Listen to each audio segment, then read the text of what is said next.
Let me start with something that will immediately upset a lot of people. Most people don't need millions to be free. They need fewer bad ideas. That 300,000 is enough to never work again. And before you roll your eyes, understand this: freedom is not about luxury, it's about control. If you define success as yachts and private jets, then no amount will ever be enough. But if you define success as owning your time, your decisions, and your dignity, then $300 used correctly can do more for you than $3 million wasted foolishly. Most people misunderstand freedom because they measure it with the wrong ruler. They believe wealth is a number on a screen, a public signal of success, something large enough to silence insecurity and impress people who were never paying attention in the first place. That belief quietly traps them. True freedom has nothing to do with appearing rich and everything to do with as controlled. Control over your time, your decisions, your environment, and most importantly, your reactions. When you grasp that distinction, the idea that 300,000 can be enough stops sounding V and starts sounding precise. Here is the uncomfortable reality. Money only solves the problems money creates. Status hunger creates expensive lifestyles, and expensive lifestyles create permanent dependence. The more you inflate your standard of living, the more you sell your future to maintain it. People call that success, but it is just a better decorated cage. Freedom begins when your required income is low enough that you are no longer negotiating with fear. When you can say no without calculating the consequences, you are wealthy in the only sense that actually matters. The reason most people never reach this point is not lack of income, but lack of clarity. They upgrade their lives faster than their judgment. They mistake convenience for necessity and comfort for entitlement. Every added expense quietly tightens the leash. When markets fall, bosses change, or health declines, the illusion collapses. The person with the larger income panics first because they have more to lose and more to maintain. The person with controlled needs sleeps better. Consider what happens when you reverse the equation. Instead of asking how much you can earn, you ask how little you truly need to live well. Not survive, but live with dignity and calm. That single shift changes the math entirely. A modest portfolio, conservatively managed, suddenly becomes powerful. It doesn't need to support extravagance, only stability. Stability is underrated. It creates clear thinking, and clear thinking creates better decisions. The real advantage of financial independence at a modest level is psychological, not numerical. When your identity is no longer tied to income, you stop making desperate choices. You don't cling to bad jobs, bad partners, or bad investments just to keep appearances intact. You wait. You observe. You act only when the odds favor you. That restraint compounds faster than money ever could. People who chase visible wealth live in a constant state of comparison. People who seek control quietly exit the game. They are not trying to win attention. They are trying to win their own time. Once you understand that freedom is the absence of forced decisions, not the presence of luxury, the path becomes obvious. Spend less than you earn. Think long term. Avoid unnecessary complexity. Let your money work quietly while your life becomes simpler, calmer, and far more powerful. Most people believe success is reserved for the exceptionally intelligent, the unusually talented, or the relentlessly aggressive. That belief is comforting because it excuses failure. If brilliance is the requirement, then average judgment can't be blamed. The reality is far less dramatic and far more useful. Financial success is not built by extraordinary moves. It is built by consistently avoiding obvious mistakes. The world is full of smart people who are broke, stressed, and disappointed because intelligence alone does not protect you from poor behavior. Stupidity in finance rarely looks foolish in the moment. It feels exciting. It feels confident. It feels justified. Excessive debt is called leverage. Impatience is called ambition. Speculation is called opportunity. Most disasters begin with respectable names. People don't lose money because they didn't know enough. They lose money because they ignored what they already knew. They chased returns they didn't understand, followed crowds they didn't trust, and made decisions while emotionally compromised. The simplest discipline is often the hardest. Do nothing when doing something is unnecessary. Activity creates the illusion of progress, and the market generously punishes that illusion. Overtrading, overreacting, and overconfidence quietly erode capital. The person who waits, who says, "I don't know," and means it, who refuses to act without a clear advantage, gains an edge not through cleverness, but through restraint. Debt deserves special attention because it multiplies stupidity faster than anything else. It removes margin for error. A small mistake becomes a permanent wound. A temporary setback becomes a crisis. People borrow to speed up success and end up accelerating failure. When you remove excessive leverage from your life, you regain flexibility. Flexibility keeps you rational when others are forced into bad decisions. Emotional control matters more than technical knowledge.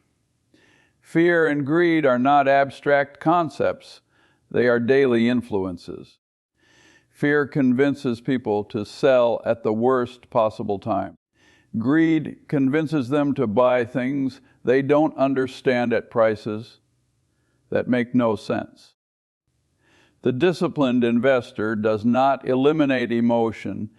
They design systems that prevent emotion from controlling outcomes.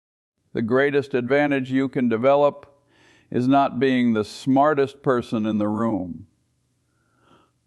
but being the calmest. Calm people survive volatility. Survivors get the chance to compound. Compounding rewards time, not brilliance.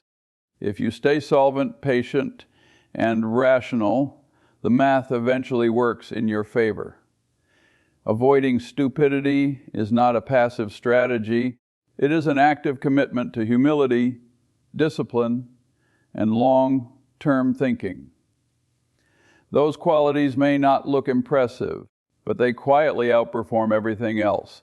People rarely understand how much power is hidden inside a low-cost life.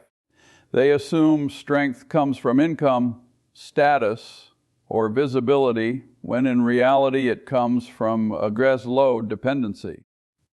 The fewer things you require to feel secure, the harder you are to control. High expenses don't just drain money, they drain judgment. When your lifestyle demands constant feeding, every decision becomes urgent, and urgency is the enemy of clear thinking. Most financial pressure is self-inflicted. People expand their spending the moment income rises, as if comfort must keep pace with earnings. What begins as a reward quickly turns into a requirement. Housing gets larger, commitments multiply, and optional expenses quietly become non-negotiable. At that point, income is no longer a tool, it is a leash. The person earning more often feels poorer because they are working harder just to stand still. A low expense structure creates a different dynamic. It gives you breathing room. Breathing room allows patience. Patience allows selectivity. When your basic needs are modest, you are not forced to accept unfavorable terms, bad environments, or foolish risks. You can wait for conditions that make sense. You can walk away without panic. That ability alone is worth more than any raise. This is where financial independence becomes sustainable rather than fragile. Modest expenses lower the return your capital must generate to support you. That reduction dramatically increases safety. Conservative investments become sufficient. Volatility becomes tolerable. Temporary setbacks become inconveniences instead of disasters. The margin of error grows wider, and with it, your ability to remain rational under pressure. Simplicity also reduces hidden costs that people rarely calculate. Fewer possessions mean fewer decisions, fewer repairs, fewer distractions, and fewer opportunities to make emotional mistakes. Mental energy is a finite resource. When it is consumed by maintaining an expensive life, little remains for thoughtful planning or long-term strategy.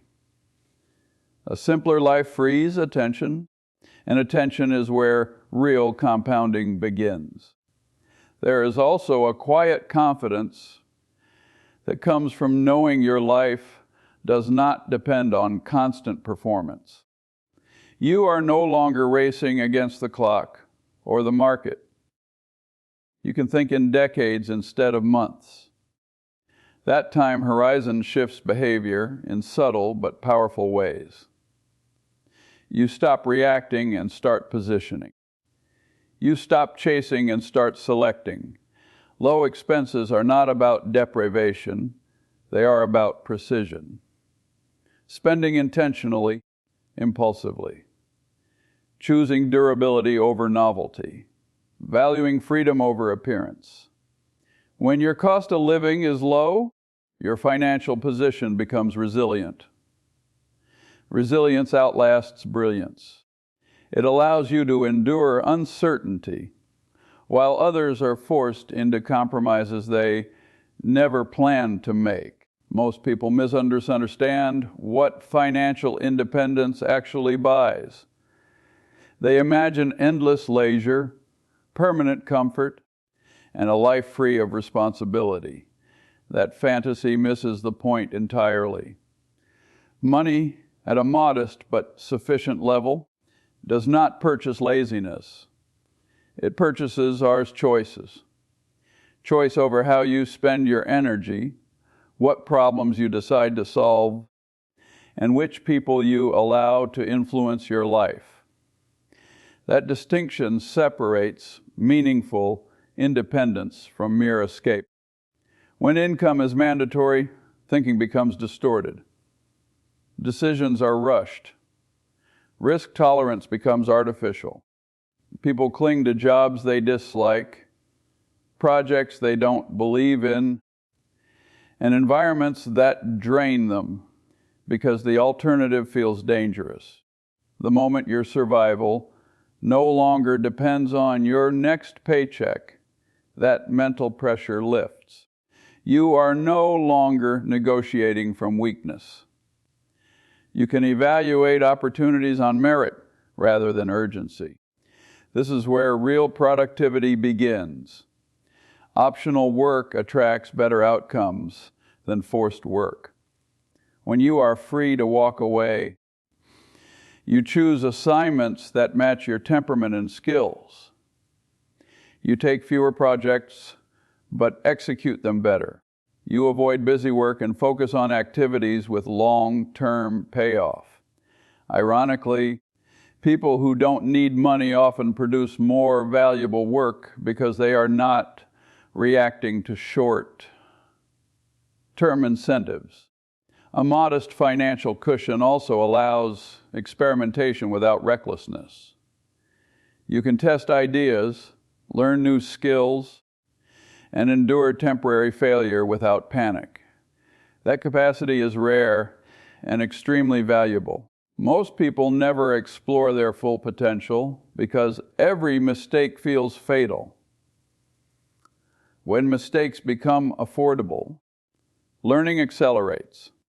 Over time, this leads to better judgment, not just better income. There is also a psychological upgrade that occurs when work becomes a choice rather than an obligation. Motivation shifts from fear to curiosity. Effort becomes sustainable instead of exhausting. You are no longer performing for approval or security. You are building because it makes sense. That mindset produces higher quality thinking and more durable results. Importantly, independence at this level does not isolate you from reality. It keeps you engaged on your own terms. You still contribute, still create, still improve, but without the constant background noise of financial anxiety. You can say no to misaligned opportunities and yes to the ones that compound your strengths. Money that buys options multiplies its value over time. Each good decision made without pressure improves the next one. Each avoided mistake preserves capital, energy, and reputation. Over years, that advantage compounds quietly. Financial independence is not an endpoint, it is a platform. It doesn't remove effort from your life. It removes desperation, and that changes everything. Most people underestimate how much success is determined by temperament rather than intelligence. They assume wealth comes from constant action, quick reactions, and clever moves. In reality, the greatest returns often come from the ability to wait. Patience is not passive. It is a disciplined refusal to act until the conditions are favorable. None.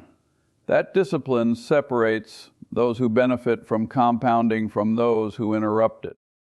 Compounding is simple in theory and brutal in practice because it demands consistency over long periods with very little visible progress.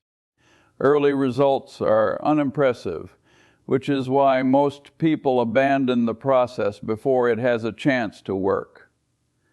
They become bored, doubtful, or impatient. They look for shortcuts, not realizing that the shortcut is usually the longest route possible. The market rewards time spent invested, not time spent trading. Frequent activity creates friction. Fees, taxes, mistakes, and emotional decisions that quietly eat away at returns. Every unnecessary action increases the probability of error.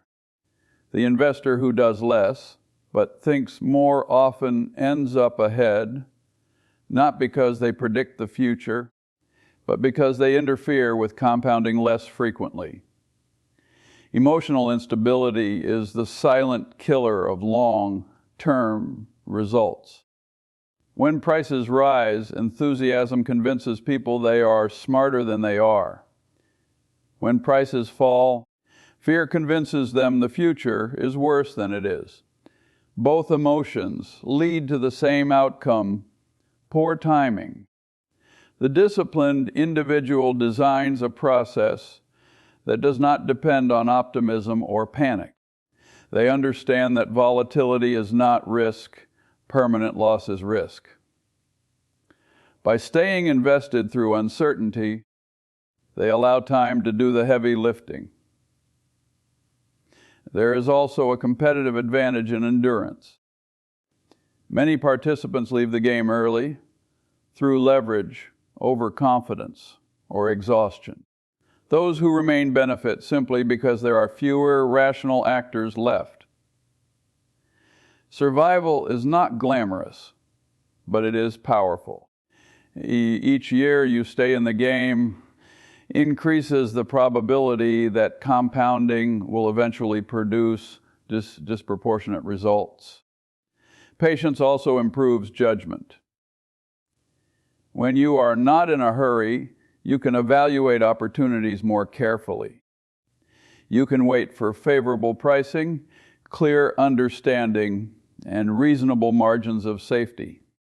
This selectivity dramatically reduces error rates. Fewer mistakes mean less recovery required, which keeps compounding intact. Time rewards those who respect it. Wealth rarely arrives in dramatic moments. It accumulates quietly through long periods of correct behavior.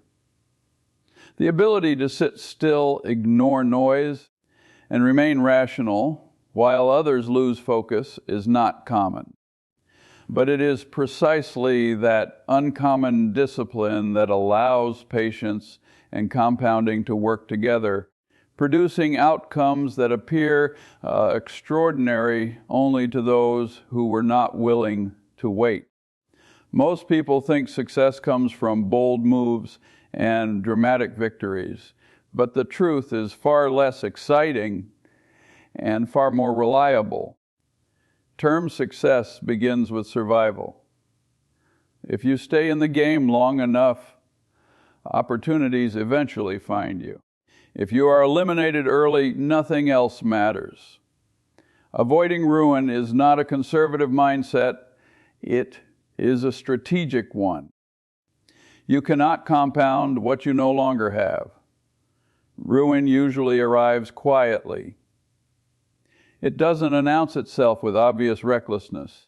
It shows up as small risks taken too casually, leverage used too confidently, and assumptions left unexamined. People fail not because they are unlucky, but because they allow single points of failure into their lives. One bad decision, magnified by exposure, can undo years of effort. The disciplined individual designs their life so no single mistake is fatal. Capital preservation is not about fear, it is about respect for uncertainty. The future will always surprise you, and the market will always find ways to punish overconfidence. By maintaining margins of safety, you give yourself room to be wrong without being ruined. That margin exists in diversified thinking, conservative assumptions, and a refusal to bet heavily on outcomes you do not control. Understanding what you own is another critical element of survival. Complexity creates vulnerability. If you cannot explain why something should work in plain language, you are depending on hope rather than reason. When stress appears, hope collapses first. Clear understanding allows you to remain calm, while others panic, because your decisions are grounded in logic rather than narratives. Emotional stability is a survival skill. Panic forces bad decisions at the worst possible times. Euphoria encourages risk when caution is required. The investor who survives learns to distrust both extremes. They build systems that reduce emotional interference and rely on preparation instead of prediction. This stability allows them to act rationally when the environment becomes hostile. Survival also requires humility. The world does not reward certainty, it punishes it. Acknowledging what you do not know keeps you flexible and open to correction. Flexibility prevents rigidity, and rigidity is often what breaks first under pressure. Those who endure are not the loudest or the most confident, they are the most adaptable. When you combine preservation, understanding, emotional control, and humility, you create durability. Durability is what allows time to work on your behalf. Over years, even modest advantages accumulate into meaningful outcomes. Success then appears inevitable in hindsight, when in reality it was earned through a long series of quiet decisions, designed simply to ensure that you never fell out of the game.